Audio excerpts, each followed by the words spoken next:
Whether you're a weekend, occasional, or seasonal RVer, or a full-timer like us, RVing is a great way to travel, making it easy to explore places of dramatic natural beauty while bringing all the comforts of home along for the ride. But once we get our rig all set up at a campsite, the last thing we want to do is use it to go sightseeing. It's just not practical for that. Of course, that means bringing a more appropriate means of local transportation along with us.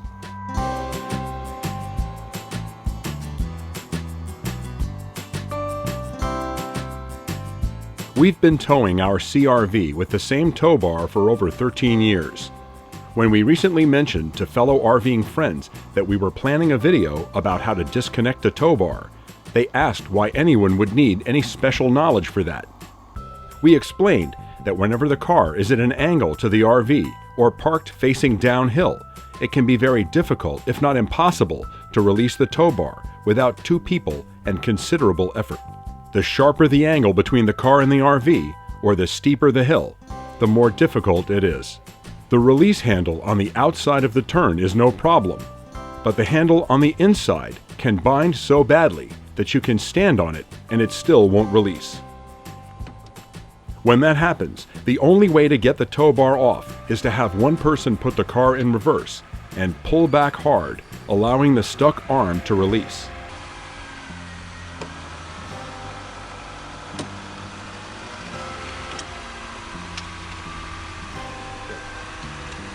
It's the same thing facing downhill when neither arm will release. A helper has to pull back hard on the car.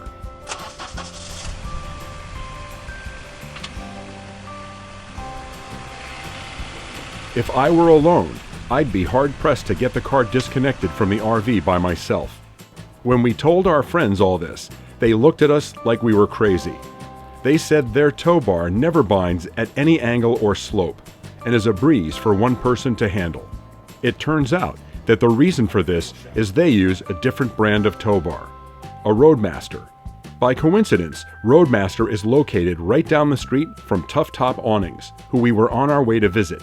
So we asked Roadmaster if we could stop by and learn how they solved a problem we've been putting up with for 13 years. This is the tow bar our friends have, and we actually got to see how they're made in Roadmaster's sprawling plant right here in Vancouver, Washington. David Robinson, one of Roadmaster's directors, was nice enough to give us a tour and show us how it's made. They start with military-grade aluminum tubes, then insert them into a powerful automated bandsaw and cut them to length. Other sections of aluminum are cut on a computerized milling machine. Then the sections are welded together, which is a really specialized skill. After welding, powder coating comes next. You can see the light sparkling in the fresh powder coat as they're on their way to bake in the oven. As with many of the most critical parts, the inner arms are solid stainless steel. Other stainless steel parts are turned on computerized lathes. They come out looking like works of art.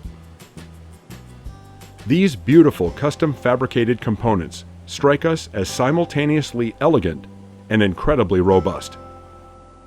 And robust they are, since they're obviously a key component anchoring the tow bar to the RV. Like everything else we've seen so far, these assemblies look like they're built to withstand just about anything. Now that the outer arms are cooled down after powder coating and baking, we're ready for final assembly.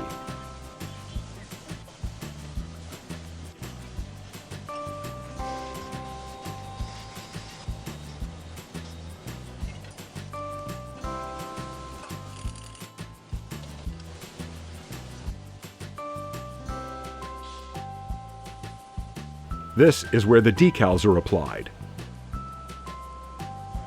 We're getting close to complete. Here's where David shared Roadmaster's solution to the binding problem that brought us here in the first place. This cutaway shows what they call their Freedom Latch. It's a patented cam that provides a 400-to-1 ratio. 5 pounds of force against the latch equals 2,000 pounds of force against the lock. This is the secret that made our friends think we're crazy for having trouble disconnecting our car. Not only does Roadmaster design and build virtually every component for their tow bars in-house, but they do the same thing for accessories, like safety cables, covers, and wiring harnesses. Plus, they make all their own base plates.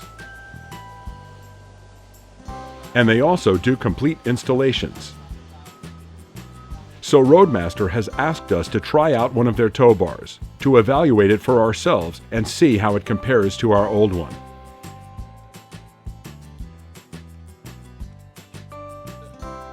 They have adapters for our old base plate, so we don't have to go through the time and expense of installing a new one.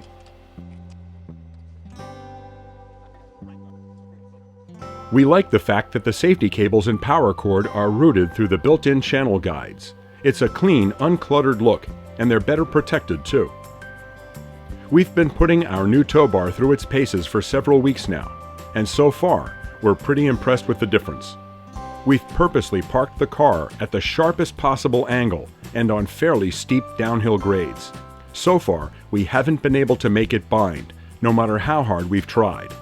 The arms release with a single finger every time. And the power and safety cables being housed inside the channel guides do make things a lot nicer and cleaner. We also like the spring-loaded locking mechanism that holds the tow bar in the stowed position.